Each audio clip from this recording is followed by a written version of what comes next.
Act 1, Scene 2. Shrine of Peace 1.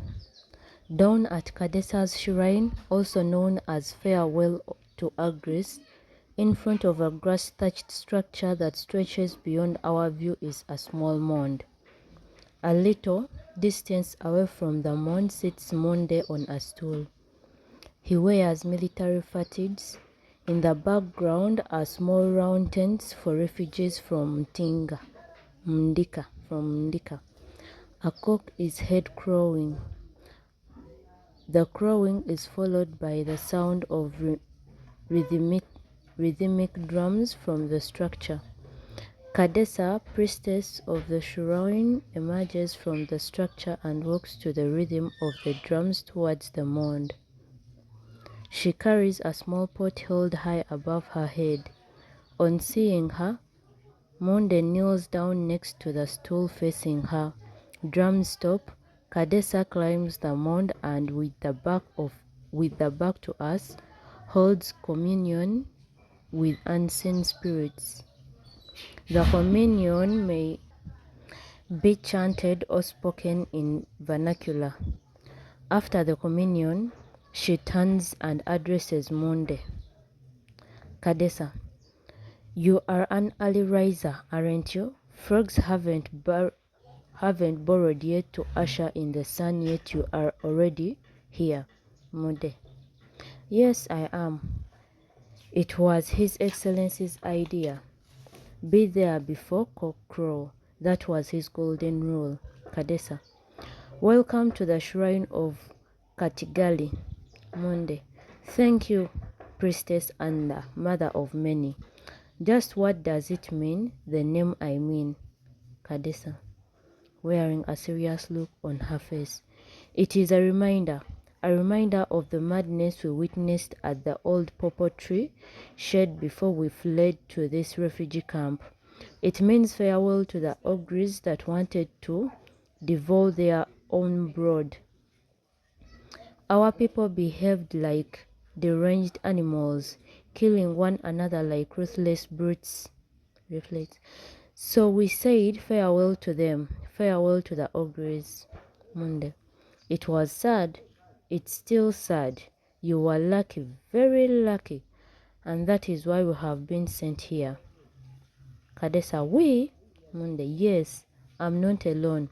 Kadesa, in doubt. That's strange. You left your many duties and came here because we are lucky.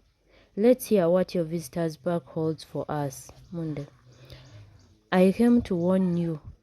They are at it again. Reliable whispers are that the second madness has broken out of Mndika.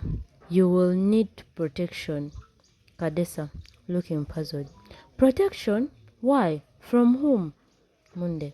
Houses are burning. People are maiming one another and blaming it all on you. Those torching houses are said to be your followers. They claim to have been trained here before your very eyes. Kadesa. And does Mwami Rocho, he who tills the royal grounds, believe the whispers? Monde. Of course not. When the wise close their eyes, they open their ears. Kadesa. When did this madness begin? Monde. 2 nights ago. Kadesa. 2 nights ago? I'm growing too old for this job. I saw it all but dismissed it as a bad dream. Monde. You saw what? Kadesa. Yes. You know I'm a born vegetarian. Monde. That is common known here, mother. Kadesa. 2 nights ago, I ate meat. Monde. Ate meat? How? Why? Kadesa. In a dream. I should have thought more about it. Monde. What I'm telling you is real. It's going on right now. The camp needs protection. We don't want to be taken unawares again. Kadesa. Mwami Rocho's consideration is wise. Suddenly, Bizia, spear in hand, rushes in. He stops and looks suspiciously at Monde, who has already drawn a pistol. Bizia. Who is this? Kadesa. Monde, don't you remember him? No, not likely. You were too young then. Monde is a good man sent by Mwami Rocho to warn us. What is the matter? Why are you trembling like a chicken? Burn not your house to frighten the mouse away. Bizia. Please come. The thin edge of the wedge is dangerous. Kadesa. Speak. I told you Monde is a good man. It is a foolish bird that soils its own nest. Bizia. Strangers. Kadesa. Strangers? Bizia. Yes, two. And Mattia is a fool. He's leading them here. Monde makes a gesture indicating that he is going to hide behind the grass-thatched structure he lives. Kadesa. Stop trembling like that. Does your late father's blood not flow in your veins? Your brother knows better than bring dangerous people here. What kind of strangers are they? Bizia. A man and a Kadesa. A man and a what? Bizia. A man and a wife. A woman. Well, a man and a woman. Kadesa. Wife or woman? Bizia. Both. Well, wife, I think. She's heavy, very heavy. A heavy woman, and yet Mattia is leading them here. We must do something. We should tell them, we should stop them before they get to the scared place. She can't do it here, can she? I mean, it would be taboo, wouldn't it? Kadesa, a thin smile crosses her lips. The shrine is for life, remember that? Perhaps they are just passing. Probably want some water to drink. Bizia, somewhat taken aback. Passing by? No, mother. Her time has come. She can hardly walk. Kadesa. In that case, go right back and help them to bring her here. Life is worth much more than love. Bizia, hesitantly. What? Bring her where? Here? Kadesa. Hurry. Bizia. She's sick. Charity sees the need, knowing the cause. We make a life by giving the key to tomorrow and the day after. Kadesa. I said hurry. This is no time for you to prove yourself a man. There is tomorrow and the day after. Bizia. Even the other one is unfit to step here. Kadesa. The other one? Which other one? Bizia. The man. He got the moon's burden on his head. What he says does not make any sense. Emphatic. He's mad. Kadesa, trying to calm him down. Go and help them over. They stare at each other briefly before Bizia turns and exits. Monde, emerging from his hiding place. This is a young man with a good head over his shoulders, well tutored in the school of caution. Kadesa. That one has a heart of stone, same as our kinsman back in Mundika. His father was an exceptional human being. Pause. Always had a kind word for everyone he met. Even as he lay dying next to the ashes of what used to be our place of worship, he turned to me and said, if they can burn a place of worship, they are beyond redemption. Monde, bad memories. Kadesa. Yes, he didn't seem to realize they didn't need prayers. Ogres do not need prayers. A different kind of drum rhythm fills the air, ushering in Mattia and Bizia with Nora, the expectant woman. A seemingly confused man, and Donija follows them closely. He has a camera around his neck. Kadesa addresses Mattia and Bizia. Take her in. As the woman is led in, Kadesa addresses Adonija. Kadesa. Who are you? Adonija. Me? Adonija. I'm a witness. He points at the camera around his neck. See, I have evidence here. The ogres are all here. Ogres and thieves. They wanted my soul as well. Thieves, Kadesa. You look tired. Sit on the stool. Adonija. The calabash broke in my arms, Kadesa. Who? Who died in your arms? Adonija.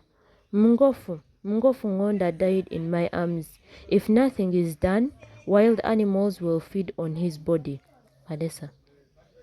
Aside to Munde, he doesn't know what he's talking about, Munde. He needs time. Give him time. Don't throw the old bucket away before you know where else you can store your water. Adonija. They all said that I don't know what I'm talking about, addressing the audience. People surely, do I look like I've got a linking bucket for a head? Gone bananas? Guides him as to a stool. Kadesa. You are tired. Sit there and relax. I will ask them to bring you something to eat. She walks towards the shrine where Matia and Bizia are returning from. Are they taking care of our harbinger of good news? Matia. Yes, mother. Kadesa enters the shrine while Matia and Bizia walk towards Munde. Munde. You two will have to be more careful than before. With the animosity of Indika, this grove will not be safe. Our soldiers have strict instructions. No one is to cross the border. Matia. You are right. This man says they are at it again. Bizia. Fighting again? Experience is the best teacher of fools indeed. Munde. Should they try to force their way in, they will have only themselves to blame. Dogs will always sniff the strangers in a crowd. Matia. But why bar them? They are running away from danger. Munde. That may be true, but neighbor's snake bite does not stop you from dancing your moon dance. We are not involved in Ndika's insecurity. We try to encourage good neighborliness. Matia. What is good neighborliness? Munde. Count yourselves lucky. We allowed the first wave of exiles and have lived to regret it. If a man deceives me once, shame on him. If he deceives me twice, shame on me. That's what I say. Bizia. But your people have also settled in Mundika, haven't they? Munde. Those were Munderema's original troublemakers. They were criminals.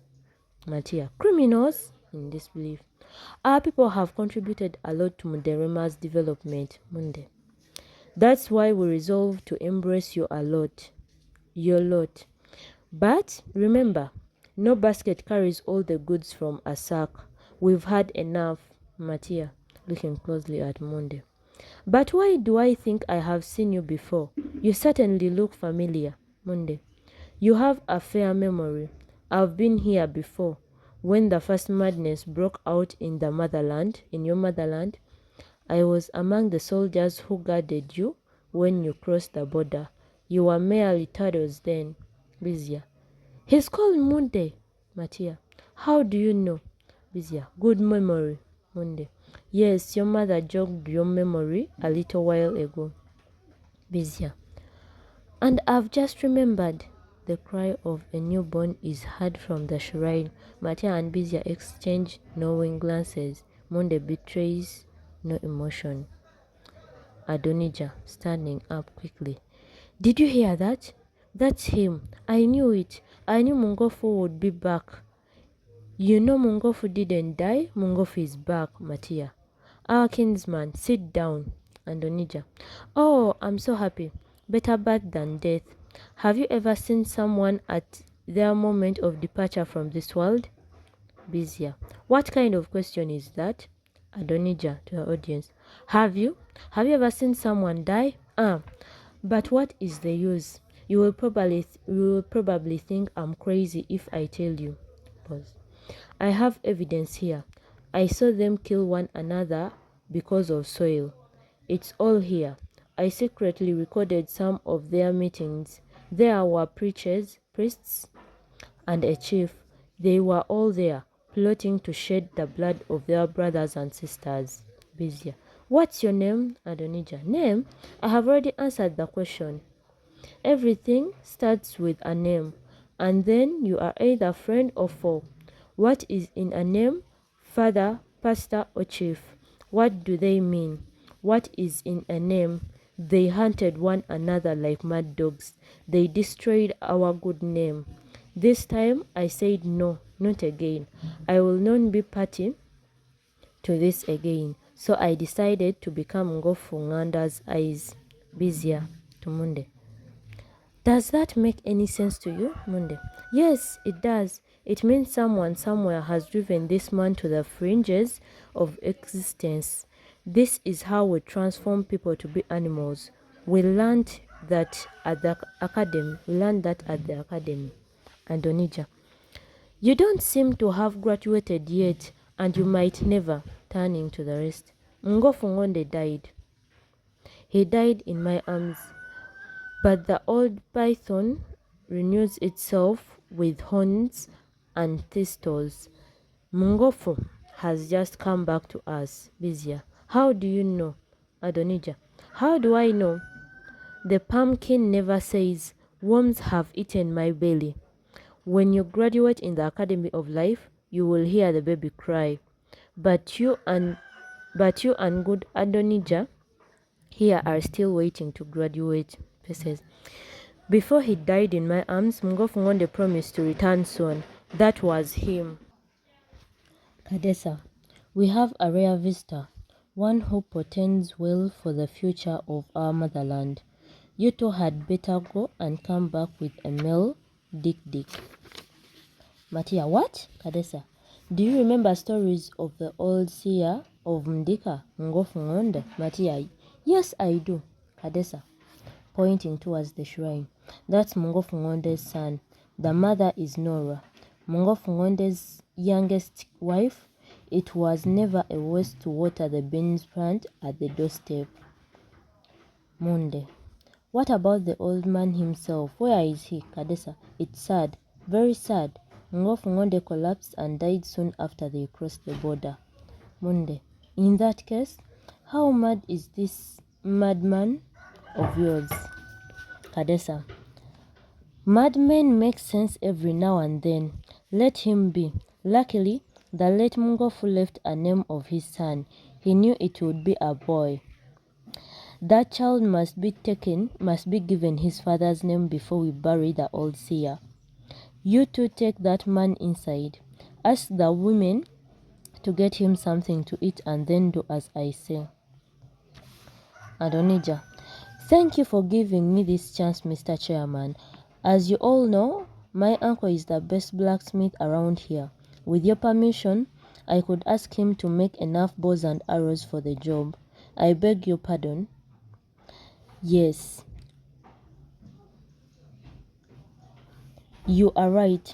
He will need funding. 50,000 will not be enough for the weapons. Mr. Chairman, I suggest 150. Thank you very much, Mr. Chairman. Yes, you can't fight with us. Come to the spoils? Yes. That is a very good idea. The radio would be an effective tool. No. National. We must go local. I mean, vernacular. Mother tongues? Yes, mother tongues, vernacular. Busier. What moon spells is this? Kadesa. No, let him be. You two go and do as I said. Go and return with a male Dick. The two younger stars leave. Monday. Do you intend to have Mungofu buried here? Kadesa. With Mwami Rachel's permission? Yes. Mwami must be informed immediately. Will you do that for me? Monday. Yes, I will. Kadesa. And the body too. The body must be recovered and preserved without delay. Monday. That shall be done with haste. Where exactly is it? Kadesa. The body is in good hands. It lies in the house of a man who knew him well. The man is Joshua Ndi, the head of the shrine at Namirembe. Monday. Thank you, mother of many. I am off, but I shall well. We shall soon return. Instruct your people to be careful. Be careful of this one as well. Better a fool than a knave, they say. Kadesa. That I shall.